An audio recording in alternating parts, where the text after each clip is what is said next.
by applying design thinking. So I just want you to understand that design thinking is not actually a tool, but it's not just a process. Actually, it's a mindset you apply to get better results. Yeah. So moving ahead, let's just go straight to what design thinking is. Yeah, so design thinking is a problem solving approach that puts people first. So basically, when people are faced with projects, they try to the first thing they try to think about is what tool can I use to sort out this project. For instance, you're a front end developer, and the first thing you're thinking about is you have a site to build or to work on, and you're thinking about the technology to use. If you work with React, Angular, a backend dev, you're thinking about if you work with Python. Or let me use a more generic example. You're trying to build a car, and you're thinking about the kind of engine you use, V8 engine or V6 engine. You're thinking about the tire qualities you use or the kind of tires you use. These are not the first things you should be thinking about. So design thinking teaches us how to um, think properly about the actual problem we are trying to solve. So it starts with, what do people actually need? What are their struggles? What is the most efficient process for us to use? So it's not just about the tools we work with, but um, tackling the right problem. So this approach is actually used in several industries. Um, Outside software development, you see, I just gave an example of um, automobile engineering. So it's used across businesses, healthcare, education, even for tackling our everyday personal challenges. So you get to use design thinking. Yeah. So design thinking is very important. As you can see here, it's a problem solving to focused on human needs, not just about the tools, but the need you are trying to solve. So it helps people to build solutions people actually want, and it's used in several industries. Yeah, so why do we do design thinking? So like I said before, people like to rush to build things without thinking of what the thinking of the users of this product they're trying to come up with, or thinking about the problem they're actually trying to solve. So uh, basically, people come up with solutions that fail, not because the technology they use or the tools they work with is bad, or they are not smart people, but the issue is they are failing because they are solving the wrong problem. Now, without design thinking, you tend to find out that people make lots of assumptions. Yeah, they assume, and assumption is actually an enemy of innovation. So without proper design thinking, people guess what their users want. They try to think based on their experience, and they waste lots of time trying to do that. And at the end of the day, you discover that you are not solving the real problem, but you are solving what you think is the real problem. So to come up with better solutions and faster, you have to apply design thinking, and that's why we are learning about design thinking today. So we want to cut off assumptions, want to focus on the actual problem, solving the right problems. So now, design thinking actually have processes. It's kind of a framework that comprises of 5 steps that we can apply to achieve proper design thinking process. Now, this is actually practical. It's not just theoretical thing. Firstly, the first process, as you can all see here, is empathy, to empathize. Now, what do we mean by empathy? This is actually like the foundation of design thinking process. So it's basically understanding who you are designing for. What are their lives like? What are the frustrations they're having? What is the problem this user or the customer is trying to solve? So you need to understand the actual need and the challenge they are trying to face or to bring a solution to. So after this, you clearly describe the problem, and you define a focus. You have a focus about what you're trying to solve. And then after having that focus, you move ahead to generate different ideas around the focus. You generate several ideas you can come up with, and then you prototype and then test. So we'll be breaking these steps down furthermore. But before we do that, you want to look into some of these things, some of these habits that we need to drop in order to think properly before working on projects. So one of these habits are assumptions. People tend to assume things based on their past experiences, because we have people that are, for instance, in tech, we have people that are very experienced, and based on their experience, they try to assume, they believe they already know the answer to what the user wants. So they just assume, "Ah, I've worked on this project before. This should be what the user needs." But then you can actually think more. You can actually try to do things better. You have to be open-minded. You don't just have to judge, evaluate ideas too quickly, and you shut out creativity. No, or you be biased and allow your perspective cloud the understanding of the user. So you need to be open-minded and drop these habits of assumptions when working on project. Assumption is the enemy of innovation. So you can see the reasons: they block new ideas, they make us design for ourselves instead of the user, and they hide the real problem. Most importantly, so when working on projects, we want to, or even trying to achieve something, we want to drop these habits because they will make us not to be open-minded. All right, let's move into these frameworks. Now, empathy. Um, Actually, people try to confuse sympathy for empathy. Now, sympathy is, firstly, is feeling sorry for someone,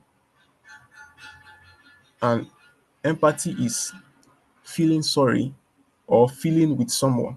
So why in sympathy you feel for someone, empathy you feel with someone. So basically, something happens to someone, and you say, "Ah, that's very bad though. Such a thing happened. It's very bad." You're sympathizing with that person. But now in empathy, you are trying to step into their shoes to understand their feelings, their context, their struggles, uh, their perspective. So you want to understand, you want to be in their shoes and understand why they feel, or how they feel, rather. So you can't just solve a problem without understanding why there's a need to solve that problem. And that's where empathy comes into play. So empathy is understanding the problem from the user's perspective, not just assuming you know the solution to the problem. So empathy is a very important step. It's actually the foundational step in design thinking. Now, how do we practice empathy? Basically, you have to observe people in real situations. Like for instance, let's use a traffic situation. You are trying to solve the issue of traffic. If you stay in Lagos, you understand that traffic is a real burden. And now you have to observe these people. Why are they always frustrated whenever they're in traffic? What are they thinking about? Why are they sad? Why is he a burden to them?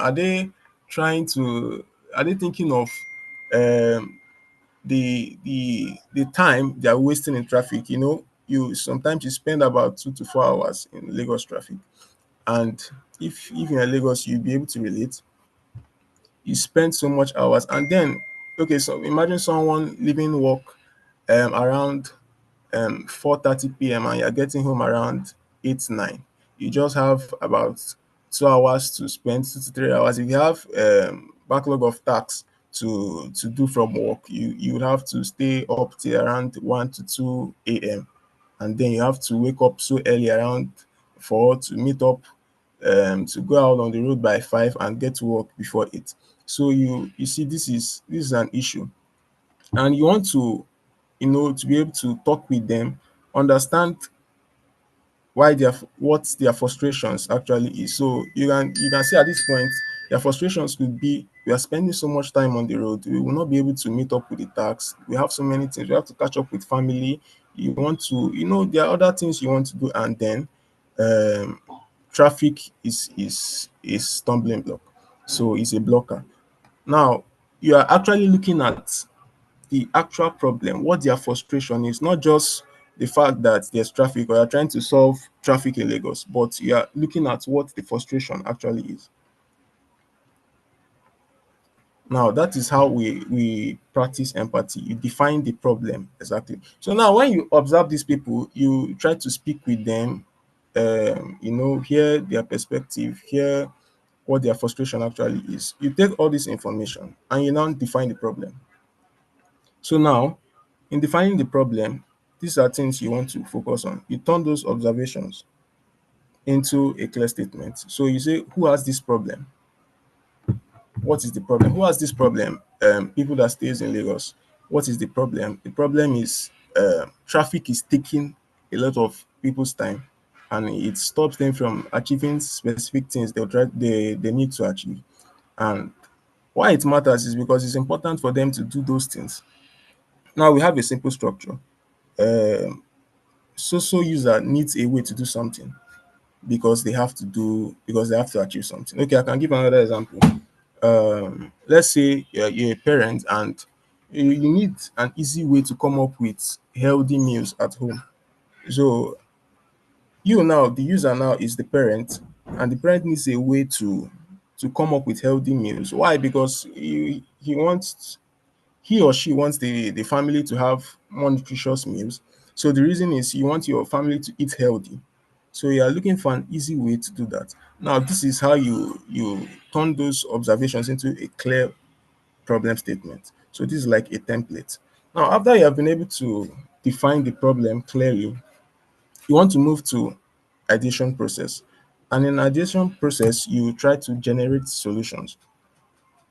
Now this is where you think of so many possibilities, you think widely. In this place, no idea is a bad idea.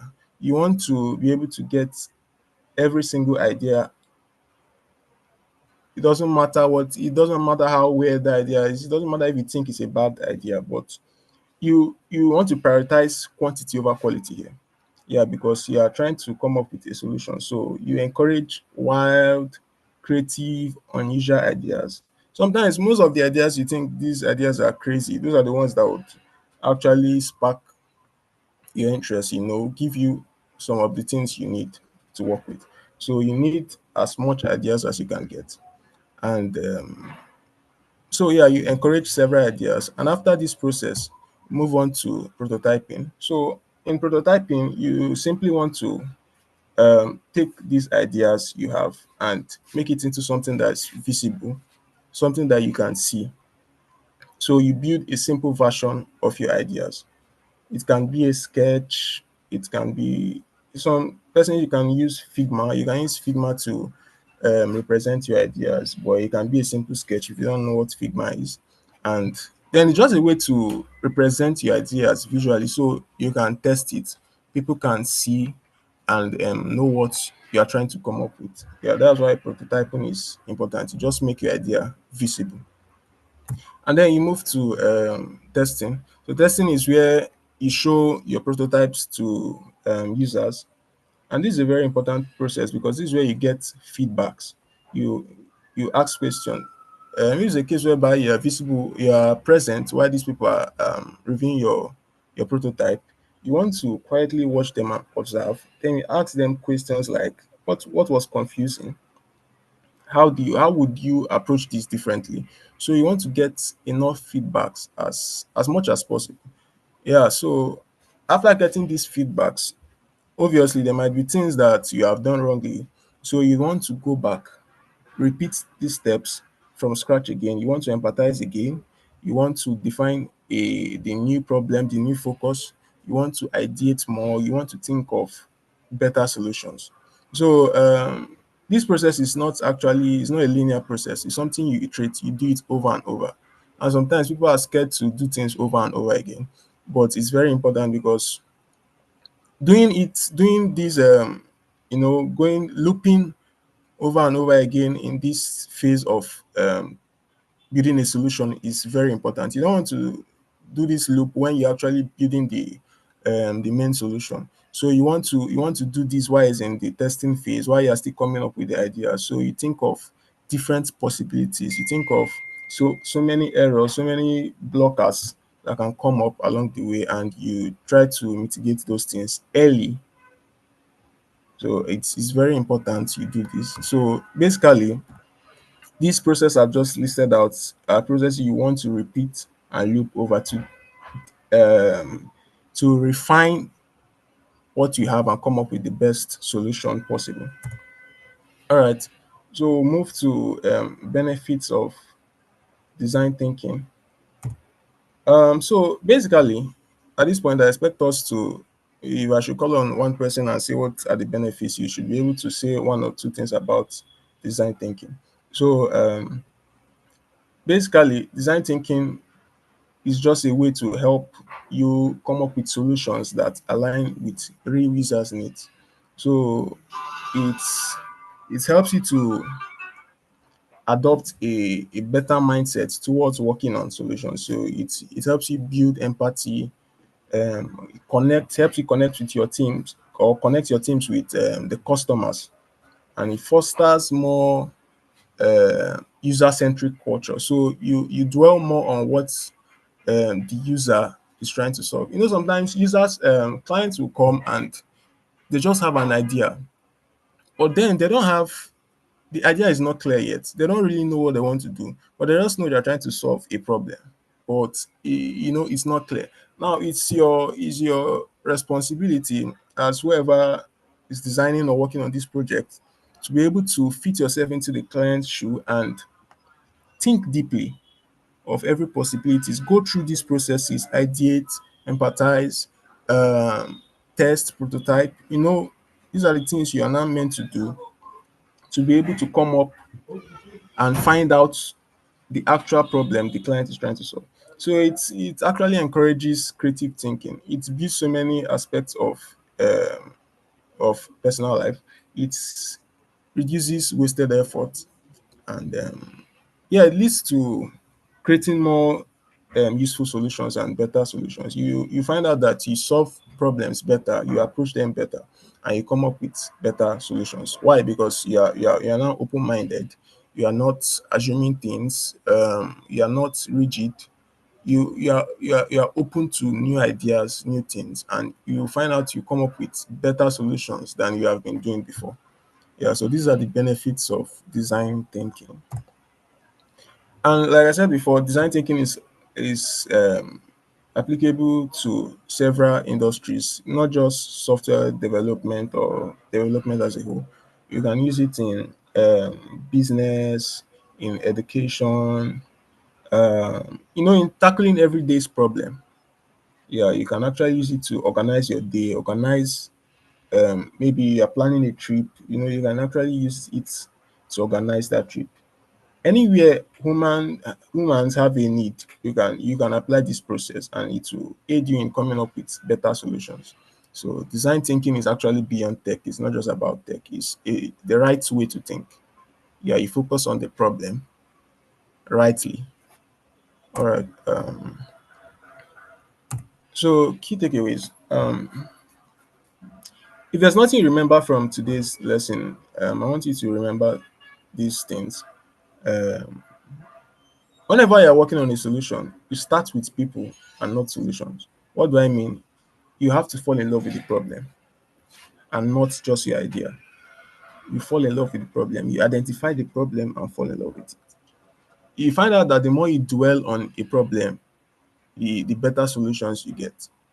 The more you keep dwelling on that problem over and over, thinking about it, you get better solutions. So you want to dwell on the problem, love the problem, carry it on your shoulders like it's a problem. And that's how you come up with better solutions. So, like I said before, avoid assumptions, always seek to understand what the users actually want. Don't just see it as this is something I've done before, and yeah, this is what the user wants to achieve. No, no assumptions.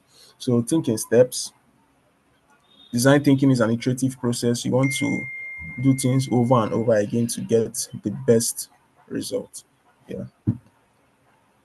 All right. So basically, this is what design thinking is all about, and I believe at this point we have a good understanding of design thinking. So before I ask any questions, I would like to know if we have questions.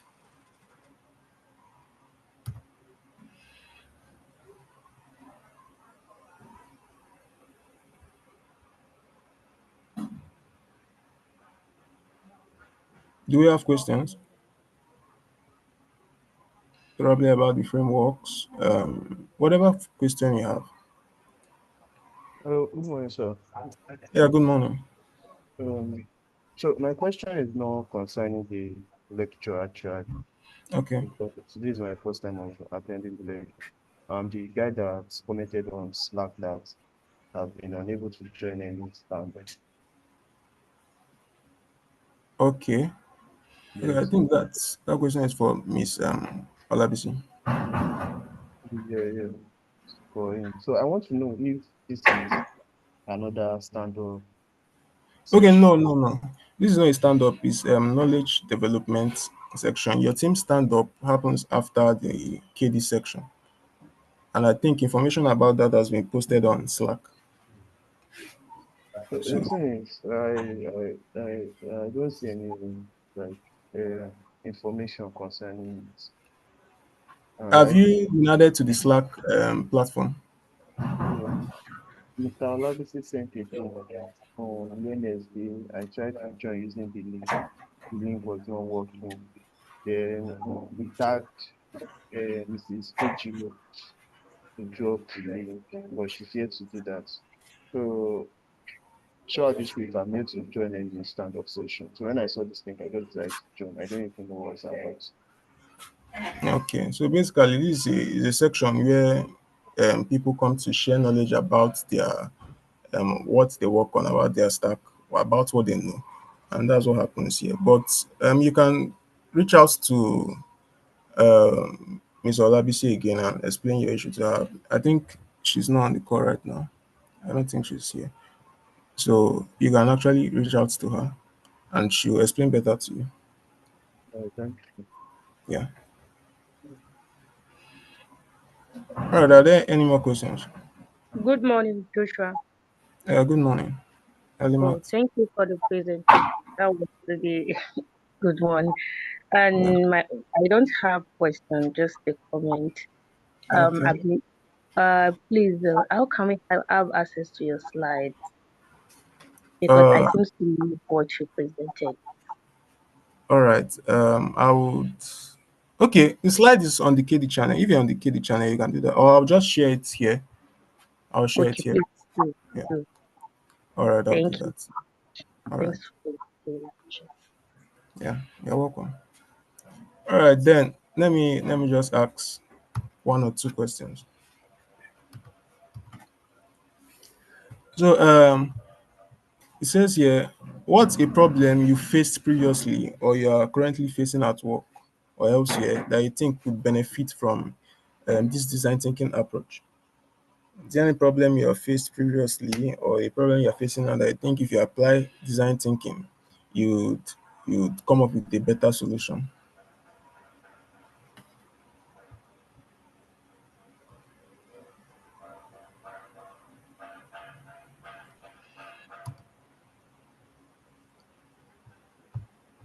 Anyone has answers?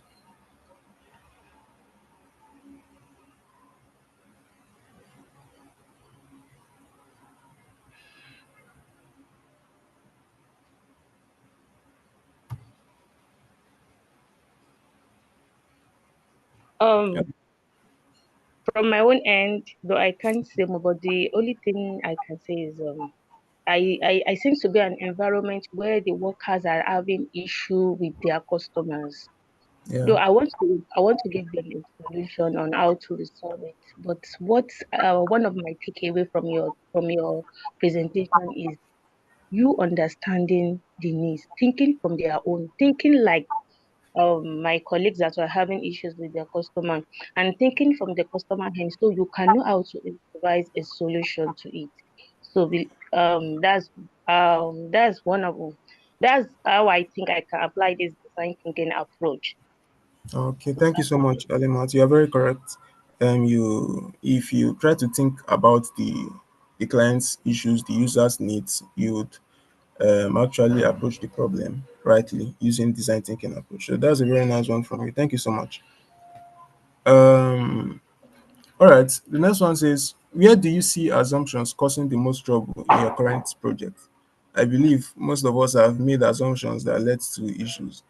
So I'm expecting several answers for this. Where do you see assumptions causing the most trouble in your current project or workflows? Or in something you have done before that assumption led to an issue?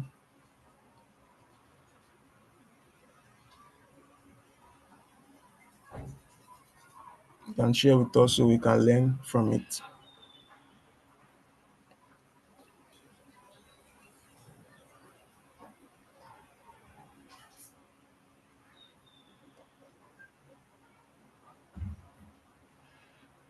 Anyone? Or should I call on someone?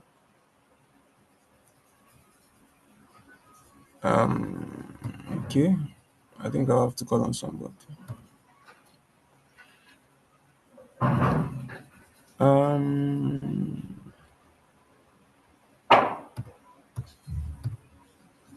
okay, James Chuku.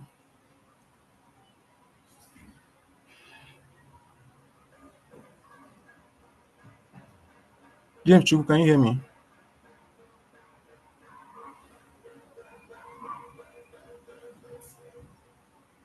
All right. Um,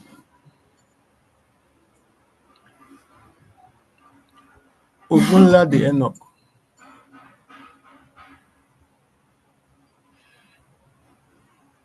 Ogunla the Enoch.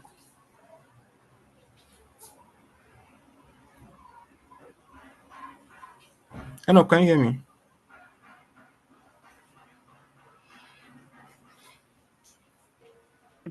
Come on. Yeah, good morning. All right, Alimat, I will not forget to do that. Let me just do that now. Yeah, I can go ahead, Enoch. So the question was, All the where do you see assumptions causing the most trouble in your current project, or probably assumptions has caused problem in a project you have worked on previously, or in anything you have done? It doesn't have to be on a project; it can be like an activity. yeah. Okay. Okay. About that assumption, I see assumption don't give us the perfect solution to our problem actually. And in my own daily activities, if I'm assuming not even doing anything, not noting what I want to do down, just assuming this is the issue, this is the issue, it might end up giving me one critical condition I can't solve. And it has even happened before. Maybe I think that's when I had issue with my phone. So I assume is my battery that caused the issue. So I just, without asking any advice, seeking for advice, I just change the battery. Not knowing it's not even the battery at first, from the board. So I think assumption cause trouble in most issue. The best thing is to find the real solution, not to assume. Yeah, very correct. So thank you so much for that. The assumption is a real issue because when you assume, you just you're biased. So you quickly judge that, oh, this is the problem, why something different is the actual problem. So we want to avoid assumptions and look for the actual problems. So all right, thank you so much for attending this KD section. I really appreciate. Thank you so much for joining. Once again, I'm Joshua Ejiobih, and try to apply design thinking in solving problems. Thank you.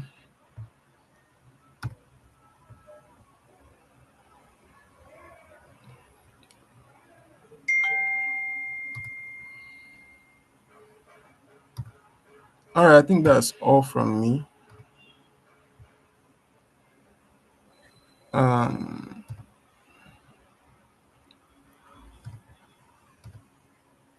okay, I think I don't think Miss Olabisi is still around.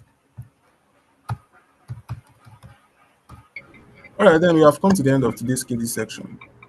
If Thank you very much, Joshua.